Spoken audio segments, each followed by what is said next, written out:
All right, good morning, class. This week we're talking about congruence and similarity.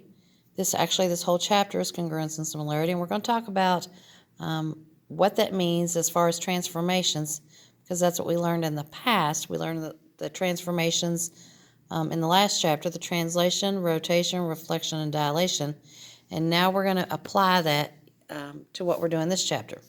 So let's look at example 1, and I'm on page 510. Page 510 and example 1. I'm doing this from my phone, so I'm sorry. I'm going to try to do the best I can here. If I have this figure, and it asks if those two are congruent. And let's think about what congruent means. Congruent means similarity, or the same.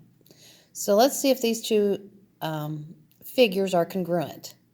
What I did was I took my patty paper, and I traced the first figure, and I said, okay, now let's look at this and see if this figure will change into this figure by one of the forms that we've learned: translation, reflection, rotation, or dilation. And if I slide the image, well, no, that doesn't work, right? However, if I reflect it,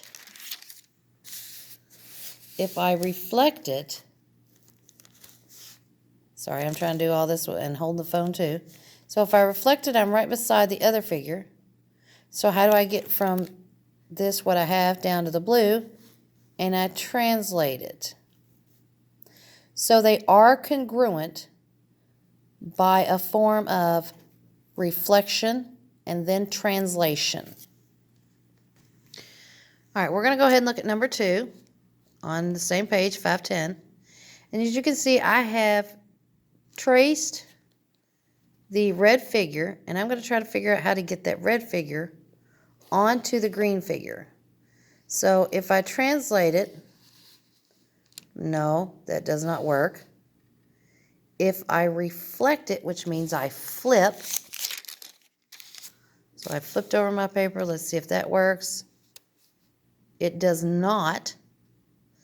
If I rotate it, so let me go back to the original image where I traced it. And if I rotate this, we know it's not going to work that way. So let's try rotating it this way. Well, it's not going to work that way either.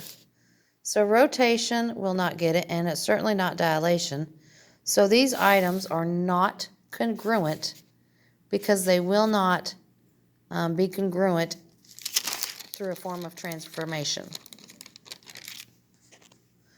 All right, lastly, I'm going to look at example 3, and I am on page 511.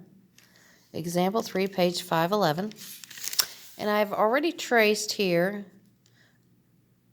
this letter, and it says if I have this DP, are they congruent, or is the D and the P congruent to each other? And let's see what happens if I trace my letter and what happens. Well, let me line that up. And if I translate this, it won't work.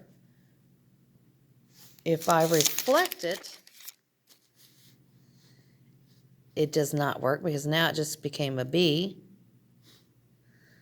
But, and of course it's certainly not dilated.